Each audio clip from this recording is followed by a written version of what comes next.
नमस्कार दोस्तों, आप सभी का जीरो टू सीरीज में स्वागत है। आप मुझे देख रहे हैं अपने favourite YouTube channel concept plus class पे। कंसेप्ट प्लस क्लास पे क्या है, कोई भी कंसेप्ट बिल्कुल आसान से जो है क्लियर किया जाता है। आप सभी को पता ही है कि हमने बिल्कुल बेसिक से यानी बिल्कुल जीरो लेवल से इंग्लिश सीखने के लिए हमने क्या है जीरो टू सीरीज की हमने जो है शुरुआत कर रखी है। जीरो टू सीरीज में हमने क्या है डे 18 हमने क्या कवर कर लिया था। डे 18 में हमने क्या करा कि present indefinite tense, past indefinite tense और फ्यूचर इंडेफिनिट टेंस इसके जितने भी रूल थे या जितने भी अफर्मेटिव, नेगेटिव, इंट्रोगेटिव जिस तरीके के भी यानी वाक्य हमारे सामने आते हैं, हमने क्या उनके उनके सारे रूल्स, उनका बनाना, उनका तरीका हमने क्या सारा कवर कर लिया था। आज हम करेंगे डे 19 की शुरुआत। डे 19 में हम क्या करेंगे, इन सभी तीनों को यानी प्रेजेंट, पास्ट और जी फ्यूचर इंडेफिनिट टेंस का हम पूरा इनका हम रिविजन करेंगे। आज एक क्लास में हम पूरा इनका रिविजन करेंगे दोबारा से। जैसे ही आप सभी को पता कि मैं यहाँ खड़ा कि मैं प्रेजेंट में खड़ा, जैसे यहाँ पे क्या लिखा, प्रेजेंट इंडेफिनिट टेंस, ये लिखा पास्ट इंडेफिनिट टेंस, ये लिख रहा फ्यूचर इंडेफिनिट टेंस, ताकि आपको डायग्राम से आपको समझ में आए और आप ज्यादा ज्यादा टाइम तक आप याद रख सको कि पास्ट में क्या होता है, प्रेजेंट में क्या होता है, फ्यूचर में क्या होता है। जैसे मैंने इधर कर दिया, ये मेरा पास्ट में चला गया राइट हैंड, और जैसे मैंने अपना ये लेफ्ट हैंड इधर करा, ये मेरा क्या हुआ फ्यूचर में चला गया, और मैं खुद क्या हूं प्रेजेंट में खड़ा, यहाँ पे प्रेजेंट में खड़ा। अब वाक्य बनाते हैं प्रेजेंट से ही। जैसे वह एक पत्र लिखता है, तो आपको पता ही है कि एक वचन के साथ एसीएस और एक बहुवचन के साथ एस का प्रयोग हम नहीं करते। ये रूल मैंने आपको पहले भी पढ़ा रखे, समझा रखे हैं प्रेजेंट इंडेफिनिट टेंस के। तो वह क्या होता है ही, तो he writes a letter, he writes a letter. अब आते हैं नेगेटिव में, तो ही, अगर नेगेटिव में तो ही डू या डज का प्रयोग करा, एक वचन के साथ डज, और करता बहुवचन के साथ डू नॉट का हम प्रयोग करते हैं। तो he does not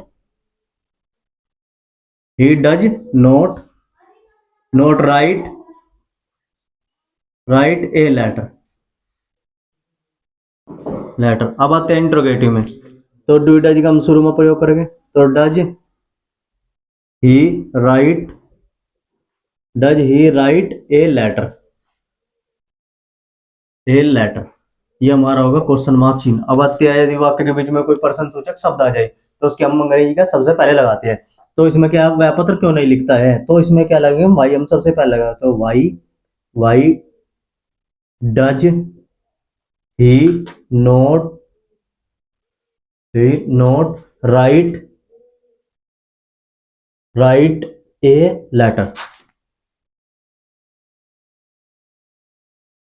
a letter, ये क्वेश्चन मार्क चिन्ह होगा। अब जैसे मैं यहाँ पे खड़ा था, यहाँ में क्या था कि प्रेजेंट में था, प्रेजेंट के हमने वाक्य बनाए प्रेजेंट इंडेफिनिट टेंस, हमने इसके वाक्य कवर कर लिए पूरे, इसके रूल भी समझ लिए, अफर्मेटिव, नेगेटिव और क्या इंट्रोगेटिव। अब आते हैं हम पास्ट में। जैसे मैं इधर आ गया, इस कॉलम में आ गया, मैं क्या हूं यहाँ पे, या मैं पास्ट में खड़ा, यानी वह एक पत्र, उसने एक पत्र लिखा या लिखा था, पास्ट में चला गया कि लिखा था, पहले लिखा था, पास्ट में चला गया वह एक पत्र लिखा था। जैसे वह स्कूल जाता था, तो जाता था यानी पास्ट में चला गया जाता था, तो मैं पास्ट की वाक्य बना रहा। उसने एक पत्र लिखा, तो उसने की हो ही, तो ही, और आपको पता है कि पास्ट इंडेफिनिट में क्या हम वर्ब की सेकंड फॉर्म का यूज करते हैं। तो क्या हो गया he wrote, he wrote a letter, अब आते हैं नेगेटिव में, पास्ट के नेगेटिव में क्या बनाओगे, ही करता दोनों वचनों के साथ हम डिड नॉट लगा, तो he did not write a letter. अब आते हैं हम पास्ट इंडेफिनिट के, हम क्या है इंट्रोगेटिव पे आते हैं। इंट्रोगेटिव में हम क्या करें, डिड मतलब करता दोनों वचनों के साथ, डिड हम सबसे पहले लगाते हैं, तो डिड ही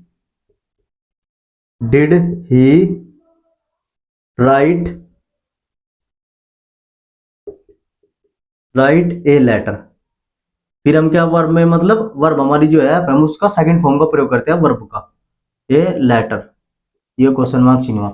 अब जैसे वाक्य के बीच में कोई प्रश्न सूचक शब्द आया, तो उसके अंदर सबसे पहले लगाओगे, पास्ट टाइम डिड दोनों वचनों के साथ सबसे शुरू में लगाओगे। जैसे उसने पत्र क्यों नहीं लिखा, ये होगी इसकी हिंदी। अब इसकी इंग्लिश में हम ट्रांसलेट करेंगे कि वाई डिड ही नॉट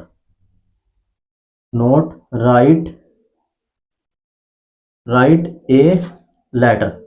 अब यहाँ पे आ जाएगा लेटर, LETTER, ये होगा लेटर और ये होगा क्वेश्चन मार्क चिन्ह। अगर हमने क्वेश्चन मार्क चिन्ह मिलेगा तब भी हमारा क्या वाक्य गलत हो जाता है। अब यहाँ पे मैं प्रेजेंट में हूँ, पहले पास्ट में था, अब आ गया मैं फ्यूचर में, यानी वह एक पत्र लिखेगा, फ्यूचर में आगे लिखेगा। अब जैसे मैं इस कॉलम में यहाँ पे आ गया, ये इस कॉलम में जो मैं यहाँ पे खड़ा, ये खड़ा मैं फ्यूचर में, मैं एक पत्र लिखूंगा, वह एक पत्र लिखेगा, यानी मैं जो यहाँ पे खड़ा इस कॉलम में, यहाँ पे मैं फ्यूचर में खड़ा। अब इसके वाक्य बनाते हैं, यानी फ्यूचर इंडेफिनिट टेंस। अब इसके वाक्य बनाओगे, वह एक पत्र लिखेगा, अभी लिखा नहीं, लिखेगा यानी फ्यूचर में लिखेगा, तो ही विल, आईवी के साथ आपको पता ही है कि इसमें हम शैल का प्रयोग करें, अब कहने करता हुए साथ हम विल का प्रयोग करें, तो he will write a letter, write a letter. फिर है वह एक पत्र नहीं लिखेगा, इसका नेगेटिव, तो ही विल वसैल के बाद हम क्या लगा, नोट लगाते हैं, तो he will not write a letter, a letter. अब आते हैं हम फ्यूचर इंडेफिनिट टेंस का, हम क्या आते हैं इंट्रोगेटिव, इंट्रोगेटिव के वाक्य बनाते हैं, क्या वह पत्र लिखेगा, तो विल वसैल हम क्या करें, इसमें हम शुरू में लगाते हैं, तो विल ही राइट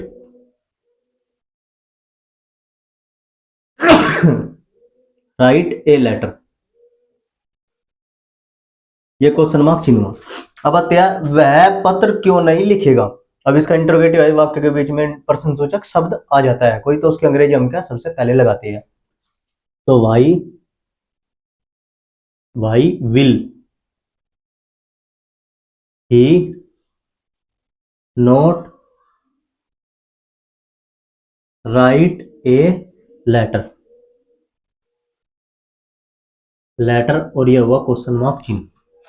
इस तरह से हमने क्या पढ़ा कि जैसे मैं यहाँ पे खड़ा, यहाँ पे क्या हुआ, मैं प्रेजेंट में हूं, प्रेजेंट इंडेफिनिट टेंस और पास्ट इंडेफिनिट टेंस, और ये क्या फ्यूचर इंडेफिनिट टेंस। ये मैंने डायग्राम के थ्रू अपने आप को प्रेजेंटेट करके भी आपको समझाया, जैसे आप समझ सको कि पास्ट क्या है, प्रेजेंट क्या है और फ्यूचर क्या है।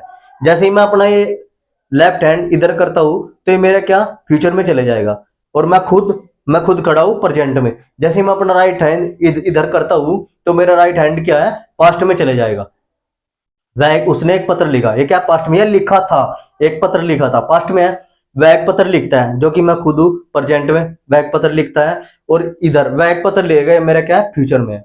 आज हमने क्या करा कि जितने भी हमने टेंस पढ़े थे, यानी पास्ट इंडेफिनिट टेंस और फ्यूचर इंडेफिनिट टेंस, और जो हमारा क्या था प्रेजेंट इंडेफिनिट टेंस, ये हमने पूरे कवर कर लेते हैं। आज हमने क्या करा, इनका हमने आज रिवीजन करा।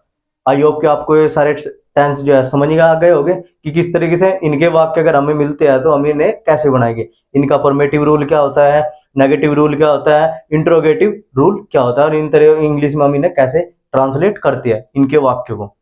आज के इतना ही, thanks for watching. Next video देखने के लिए लाइक और चैनल को सब्सक्राइब करें। धन्यवाद।